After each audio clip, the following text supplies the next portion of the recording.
Am pupat-o destul? Îi zim când să mă opresc, eu o pup în continuu. O mai pup? Nu, eu. Tu? Vai. Și cum am îmbrățișezi? Iară că iubești. Așa, bravo. Carla Alina Buleanu are 30 de ani și este jurnalist. Iar de când Golden Retrieverul Happy face parte din viața ei, Carla a devenit fata cu inimă mare care îmbină dragostea pentru copii și animale în cel mai frumos mod. Alături de cățelușa Happy, face terapie pentru copiii diagnosticați cu autism, iar câinele a învățat-o mult despre dragoste și bunătate. E clar că din momentul în care am început drumul ăsta cu ea, sincer, cred că mi-am găsit menirea. Știu că sună așa foarte pompos, dar ăsta e adevărul. Adică ce se întâmplă în terapie cu un câine de terapie și cu un copil special, eu personal nici nu prea pot să descriu în cuvinte, știi? Da, e magic și clar, cred că mi-am găsit drumul. Și mai mult decât atât, datorită ei, am descoperit și lumea animalelor, am luat-o și pe partea de salvat animale și lucrurile s-au îmbinat ca un puzzle foarte frumos. Șezi? Nu? Sus în șezi? Nu? Șezi. De lăbuță. Salut! Și pupat și recompensă. Primul beneficiar al lui Happy a fost însăși Carla. Trecea printr-o perioadă dificilă a vieții, iar câinele a ajutat-o să o depășească. Au urmat apoi alte semne că Happy ar putea fi potrivită pentru terapia asistată de animale.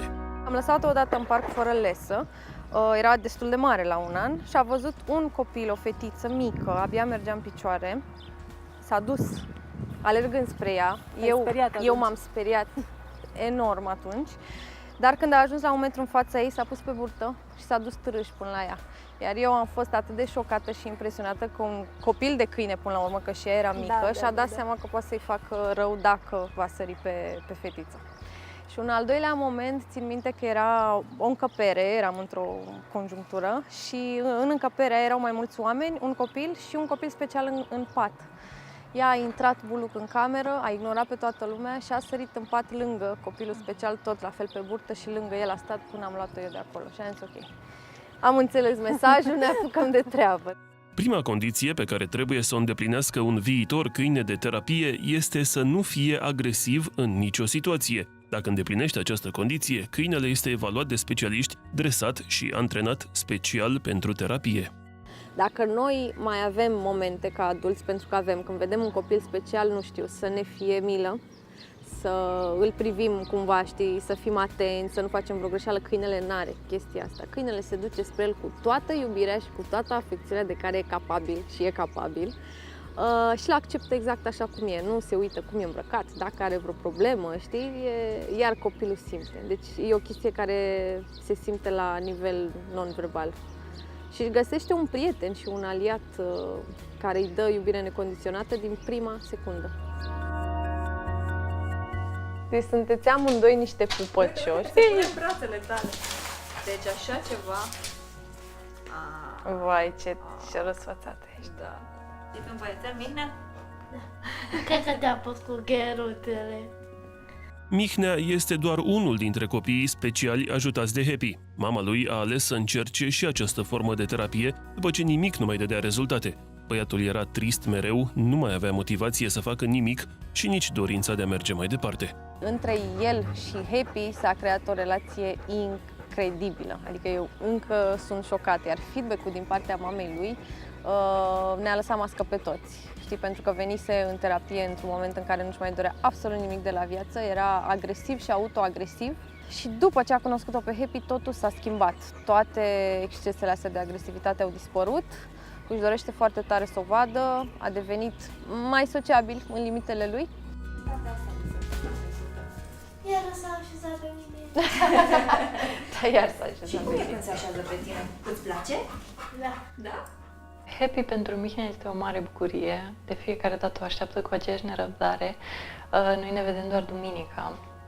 Și atunci în fiecare zi mă întreabă când mergem la Happy. Cred că cel puțin o dată pe zi mă întreabă când mergem la Happy, deși știe că venim doar duminica.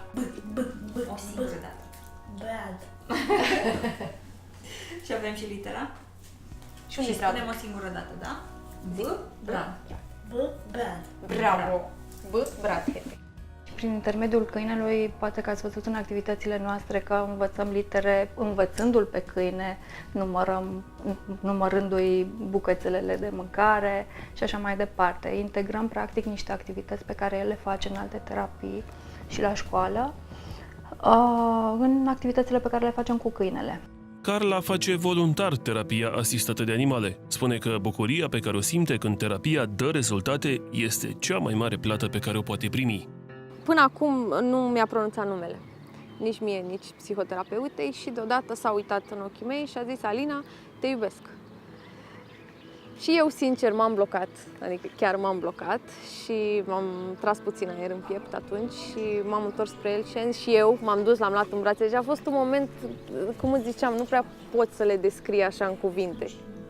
După ce a apărut Happy în viața ei, Carla a început să privească cu alți ochi și câinii fără stăpân și a făcut o asociație și încearcă să salveze lunar 3 câini, fie că sunt scoși din adăposturile de stat, fie că sunt luați de pe stradă. Sunt niște povești absolut fabuloase și mi-aș dori într-un viitor, sper apropiat, să fac un centru de terapie asistată de animale, doar animale salvate și să demonstrez oamenilor că animalele astea pot să facă minuni, luate de pe stradă și pot să schimbe viețile oamenilor, la fel cum e Gigica. Ia zi-te, salut! Salut! Salut! Hai, dă-și o lăbuță! Salut, Gigica! Te uiți după recompensă! Dă-o și pe alaltă! Bravo! Gigica este unul dintre primii câini de terapie din România și cea care a ajutat peste 100 de copii speciali. Când avea câteva zile, a fost abandonată într-o cutie de carton. Avea picioarele rupte și puține șanse să trăiască. A fost însă găsită de Luciana și Cristian, de la Clubul Câinilor Utilitari, care timp de 6 luni au dus-o aproape zilnic la medic. Într-un final, câinele s-a refăcut complet. Toată dragostea pe care Gigica a primit-o de la noi, ea a ales să ne întoarcă. Ea practic ne-a arătat că va fi un câine de terapie și, într-adevăr, Gigica a fost printre primii câini de terapie de la noi din țară. Noi, în perioada aia, testam căței din adăposturi. Mergeam, îi luam, îi testam, evaluam așa cum știam noi cel mai bine să facem și a fost absolut fantastic pentru că Gigica pur și simplu ne-a arătat că este un câine fenomenal și că dintre toți a trecut cel mai bine testul și vorbeam de foarte mulți câini, nu de 1-2. Binele făcut câinelui a atras binele și în viața Lucianei. Ea a decis să renunțe la jobul în vânzări, care nu i-a aducea satisfacție, și să se dedice terapiei cu animale. A devenit mai încrezătoare în propriile forțe și, datorită câinelui, a simțit pentru prima oară în viață că și-a găsit vocația. Gigica mi-a schimbat viața semnificativ, pentru că acum mă gândesc foarte mult la ceilalți. Am simțit că, practic, viața mea capătă un sens, pentru că vedeam rezultate și vedeam cum oamenii se schimbă și se schimbă în bine. Și am întâlnit foarte multe persoane care nu mai aveau niciun pic de motivație și nicio dorință de a trăi și nici de a lupta și nici de a schimba ceva în viața lor. Și după câteva întâlniri cu Gigica sau după aceea și cu alți căței din echipă, viața s-a schimbat foarte mult, radical și pentru ei și pentru familia lor. Gigica are acum 11 ani și este prea bătrână pentru a mai putea face terapie. Cu toate acestea, e vizitată frecvent de copiii speciali pe care i-a ajutat de-a lungul timpului. Este și cazul Ștefaniei, o fetiță cu probleme medicale, dar și cu o fobie de câini. Dă lăbuța! Uite ce curaj am! Gigica, dă Mai lăbuța! jos! Mai jos! Salut! Bravo! N-ai uitat nici să-i dai recompensă! Excelent, Ștefania! Bravo! Am crezut că o să fie un drum foarte, foarte lung, însă ne-au surprins amândouă pentru că după numai câteva ședințe începuse să se lege așa o chimie între cele două. Și Ștefania a ajuns să o iubească pe Gigica și să își dorească să o ia acasă. Deci vorbim despre un copil care, în momentul în care vedea un cățel și era pe partea cealaltă a drumului, intra într-o stare din care cu greu putea fi scoasă. Hai, ia să vedem cum vă plimbați. Reușiți? Hai, cuț! Hai, Gigica! Hai! Pas! Hai, pas! În terapia asistată de animale, câinii sunt un factor motivațional important. Ei ajută copiii speciali să-și dezvolte abilitățile motrice, să învețe și să relaționeze mai ușor. Și, cel mai important, să se simtă acceptați.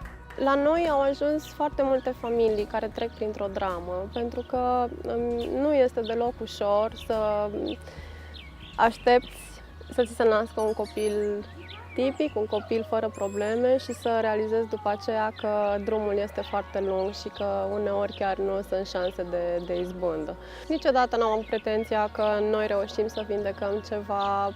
De cele mai multe ori noi îmbunătățim calitatea vieții. Asta este un lucru foarte important și copilul în momentul în care este în terapie și pleacă de acolo entuziasmat, pleacă de acolo încântat, se schimbă viața întregii familii.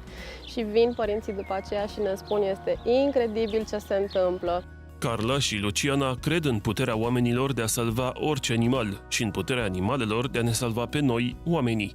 Cred în puterea inimilor mari care fac o lume mai bună și, prin exemplul lor, duc mai departe lecția bunătății.